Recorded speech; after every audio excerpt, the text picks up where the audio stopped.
बच्चों, जय हिंद। आज हम बात करेंगे जय प्रक्रम। जय प्रक्रम के एक अंश में आपने ये जाना कि प्रजनन का क्या महत्व है। आज हम बात करेंगे प्रजनन की विभिन्न विधियों के बारे में। किस प्रकार के जीवों में कौन सी विधि पाई जाती है, इसकी चर्चा करेंगे। प्रजनन के महत्व के बाद अगले वीडियो में आप जानें प्रजनन की विधियाँ।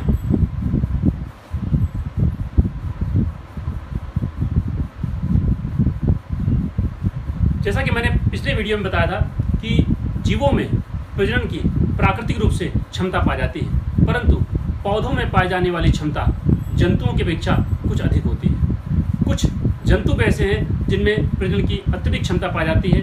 उदाहरण के लिए मैंने पिछले वीडियो में चर्चा की थी और इस वीडियो में आप देखेंगे कि एक मादा एस्केरिस अपने जीवन काल में लगभग 2.5 करोड़ अंडे दे सकती है। ज़रा सोचें, यदि 2.5 करोड़ अंडे से उनकी संतति बाहर आती है तो ये सभी संतति हमारी आंतों में जहाँ ये पाए जाते हैं उस आंतों के पैसेज को ब्लॉक कर सकते हैं। आइए देखें, एक छोटे क्लिप के द्वारा आप जानेंगे कि मादा एस्केरिस में प्रजनन की कितनी अधिक क्षमता पाई जाती है। आप देख सकते हैं आंतों में एस्केरिस के अंडों से निकली हुई संतति आंत के पैसेज को उन्होंने ब्लॉक कर रखा है और इस दशा में कितना घातक संक्रमण हो सकता है। आंतों को काट कर हटा पाना संभव नहीं होता। तो आपने जाना कि जंतुओं में पौधों की अपेक्षा प्रजनन की क्षमता कम होती है, परंतु एस्केरिस जैसे कुछ जीव ऐसे हैं जिनमें प्रजनन की प्रचुर क्षमता पाई जाती है। आइए देखें प्रजनन की विधियों के बारे में। प्रजनन की विधियाँ सभी प्रकार के वनस्पतियों और जंतुओं में प्रजनन की विभिन्न विधियाँ पाई जाती हैं, जिन्हें हम 3 प्रमुख श्रेणियों में रख सकते हैं। वर्धी जनन, वेजिटेटिव मेथड ऑफ रिप्रोडक्शन, अलैंगिक जनन, एसेक्सुअल मेथड ऑफ रिप्रोडक्शन और लैंगिक जनन, सेक्सुअल मेथड ऑफ रिप्रोडक्शन। हम एक एक करके चर्चा करेंगे। तो आज की चर्चा का विषय है वर्धी जनन की विभिन्न प्रकार की विधियाँ। वर्धी जनन, यूलोथ्रिक्स, स्पारोगारा, मॉस, ईस्ट, कवक, स्पंज आदि निम्न श्रेणी के जीवों में वर्धी जनन एक महत्वपूर्ण प्रजनन की विधि के रूप में पाई जाती है। प्रायः ऐसी दशाओं में जीव शरीर का जो मूल शरीर है वह नष्ट हो जाता है और कई छोटे छोटे खंडों में बढ़ जाता है अथवा विभिन्न प्रकार की संरचनाओं में बढ़ जाता है और अनुकूल दशा में वो सभी संरचनाएं अथवा जीव शरीर के खंड वृद्धि द्वारा नए जीव शरीर का विकास कर लेते हैं। जैसे कि बच्चों आप देख सकते हैं, यह है स्पारोगारा, एक बहुकोशिकीय सूत्रवत शैवाल। वर्धी जनन के समय यह स्पारोगारा अनेक छोटे छोटे खंडों में बढ़ जाता है। प्रत्येक खंड में 2 से 3 अथवा अधिक कोशिकाएं पाई जाती हैं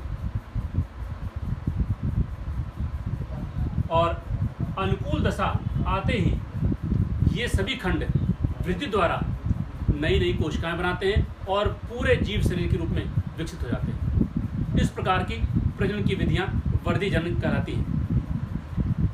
जैसा कि आपको स्क्रीन पर दिख रहा है कि जीव शरीर अनेक छोटे छोटे खंडों में टूट जाता है अथवा जिम्यूल, कलिका जैसी वर्धी संरचनाएं बनाता है।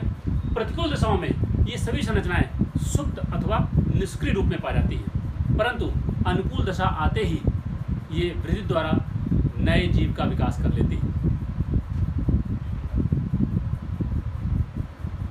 विभिन्न प्रजाति के पौधों और जंतुओं में वर्धी जनन की कई विधियां पाई जाती हैं। वनस्पति उद्यानिक इस विधि को भी अलैंगिक जनन की विधि ही मानते हैं, क्योंकि इसमें नर एवं मादा सदस्यों की आवश्यकता नहीं होती, न ही नर और युग्मक के संलयन की आवश्यकता होती है। इसलिए कुछ वैज्ञानिक इस विधि को भी अलैंगिक जनन की ही विधि मानते हैं। इस विधि में युग्मकों का संलयन तो नहीं होता, परंतु पादप अथवा जीव शरीर में बीजाणु, बीज जैसी कोई संरचना बने बिना नए जीव का विकास हो जाता है।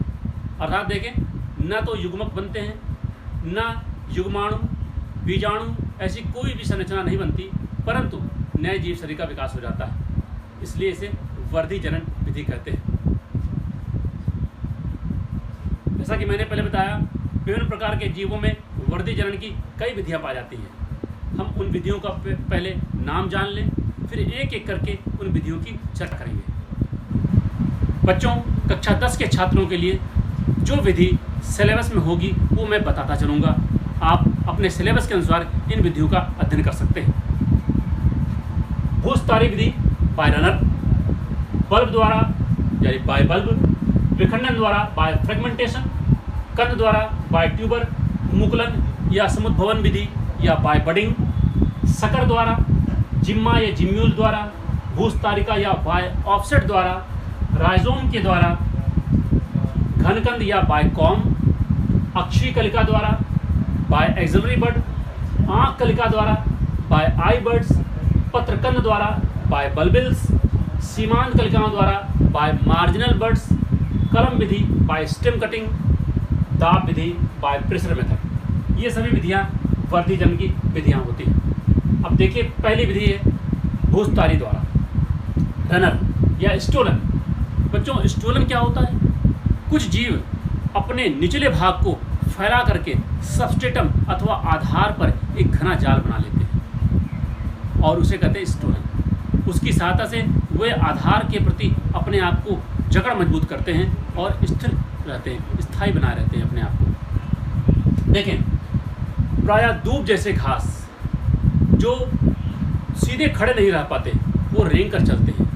सैनोडोन टेक्टोन, दूब जैसे घास तथा कुछ अन्य पौधे जो सीधे खड़े नहीं हो पाते, वो जमीन पर रेंगते हुए वृद्धि करते हैं। उनके ऊपरी भाग पर अनेकों वल्कल या शल्क, बिल्कुल पेपरी पतले से शल्क पत्र पाए जाते हैं, जिनके कोणों पर कुछ एक्सिलरी बड कक्षस्थ कलिकाएं पाई जाती हैं। इन कलिकाओं के बीच से अनेकों पतली पतली झकड़ा जड़ें निकलती हैं, अपस्थानी जड़ें निकलती हैं और वो जड़ें भूमि में वृद्धि करती हुई चली जाती हैं और वहीं से नए पौधे का विकास हो जाता है। बच्चों, अभी आप स्क्रीन पर इस चित्र को देखेंगे और आपने ये महसूस भी किया होगा कि जब किसी दूब की घास को उखाड़ते हैं तो हमें लगता है कि दूब की घास यहाँ पर लगी हुई है, परंतु अगर उखाड़ते जाते हैं तो वो यहाँ पर लगी हुई थी ज़मीन में, यहाँ पर भी लगी हुई होती है, यहाँ पर भी लगी होती है। इस प्रकार वो कई स्थानों पर लगी हुई होती है। तो यह विधि भूस्तारी विधि कहलाती है। देखिए, आप देख रहे हैं, यह एक घास है और घास के इस वाले भाग से अनेकों झकड़ा जड़ें निकली थी, फाइब्रस रूट, और वो भूमिगत हो जाती है। यहाँ से नए पौधे का विकास हो जाता है, फिर आगे चल के नए पौधे का विकास, इस प्रकार नए पौधे का विकास होता ही जाता है। अगर आप इस दिशा से उखाड़ना शुरू करें तो आपको लगेगा कि सभी एक धागे से पिरोई हुई है और क्रमशः उभरती चली जाती है। इसलिए इसे कहा गया रनर।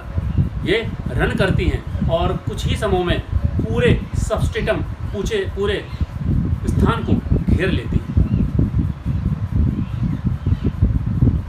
बल्ब द्वारा, यह भी वर्धी जनन की एक विधि है। यह प्याज, टुलिप, लिली तथा कुछ अन्य पौधों में पाई जाने वाली एक सामान्य सी विधि है। यह तने का ही संघनित रूप होती है, अर्थात कंडेंस्ड फॉर्म ऑफ स्टेम का ही दबा हुआ संघनित रूप होता है बल्ब, जिसके भीतर नवजात पौधे का मुख्य अक्ष सुरक्षित होता है। वह अंश पाया जाता है जिससे नए पौधे का विकास होना है। यह भूमिगत संरचना है जिसके चारों ओर पत्रकों की कई परतें एक रक्षात्मक आवरण के रूप में पाई जाती हैं। आप देखें, जब हम प्याज को छीलते हैं उसमें कई परत निकलती है, वो क्या है? शल्क पत्र हैं। और बिल्कुल अंदर भीतर की ओर जब सारे शल्क पत्र आप निकाल देंगे तो एक छोटी सी कलिका के रूप में आपको दिखेगी, सफ़ेद रंग की। उसी कलिका की बात कर रहे हैं जिसके भीतर नवजात पौधे का मुख्य अक्ष सुरक्षित होता है। यह भूमिगत संरचना है, प्याज जमीन के अंदर होता है, जिसके चारों ओर पत्रकों की कई परतें बनी रहती हैं जो रक्षात्मक आवरण की भांति कार्य करती हैं। ये पत्रक सुरक्षा के साथ साथ विकासशील पौधे का पोषण भी करती हैं। इनमें पोषक पदार्थ पाए जाते हैं। यदि प्याज के उन छिलकों को हम खाते हैं, भीतर वाले मांस छिलकों को, तो हल्का सा मीठा हमें लगता है क्योंकि उसके अंदर पोषक पदार्थ संचित है। उसी पोषक पदार्थ का उपयोग करके मध्य में पाए जाने वाले जो मुख्य अक्ष हैं वो वृद्धि द्वारा नए पौध का विकास करते हैं। आइए देखें, इसके चित्र द्वारा समझने का प्रयास करें। बल्ब तने के अक्षीय भाग में पाई जाने वाली फूली अंडाकार चपटी संरचना होती है। जैसा प्याज भी फूला बल्ब के समान होता है, जो तने के भूमिगत भाग में पोषक पदार्थ के संचय के कारण फूल जाता है। प्याज क्यों फूलती है? क्योंकि उसके अंदर पोषक तत्व संचित होते हैं। जिसके केंद्रीय भाग में अक्षीय कलिका पाई जाती है, जिसका जिक्र मैंने पहले कहा। मुख्य अक्ष के रूप में जो संचित पोषक तत्व का उपयोग करके वृद्धि द्वारा नए पौध का विकास करती है। देखिए, ये प्याज बच्चों आपने देखा होगा। प्याज, जब हम प्याज को लंबवत काटते हैं एरस, तो उसके मध्य में आपको संरचना दिख रही है। ये एक्सिलरी बड है, मुख्य अक्ष, कक्षीय कलिका, और इसके चारों ये जो परतें पाई जा रही हैं, जिन्हें हम छील कर अलग कर लेते हैं, उन्हें खाते भी हैं, वही पत्र हैं जो रक्षात्मक आवरण की भांति कार्य भी करते हैं और पोषक पदार्थ भी प्रदान करते हैं। इनके नीचे से जकड़ा जड़ें एडवेंटिशियस रूट निकली हुई हैं, जो जमीन में पाई जाती हैं। अब देखिए अगले चित्र में, ये प्याज के चित्र का एक दूसरा रूप है, जिसमें हम देखें ये विभिन्न प्रकार के अटैच बल्ब है। एक बड़े प्याज के साथ कई छोटे छोटे बल्बिल्स लगे होते हैं। छोटे छोटे बल्बाकार गुंबदाकार संरचनाएं पाई जाती हैं। उनको अलग करके सबको अगर हम अलग अलग बो देंगे तो नए पौध का विकास हो जाएगा। देखें, सभी में जड़ें पाई जा रही हैं, अर्थात ये नए पौध का विकास कर सकती हैं।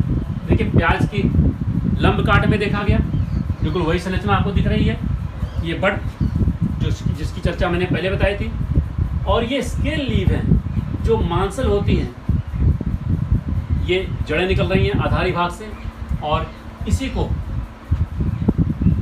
और एक प्याज के टुकड़ों से जो छोटे छोटे कलिकाएं निकलती हैं बल्ब के आकार में, उनको बो देने से नए पौध का विकास होता है।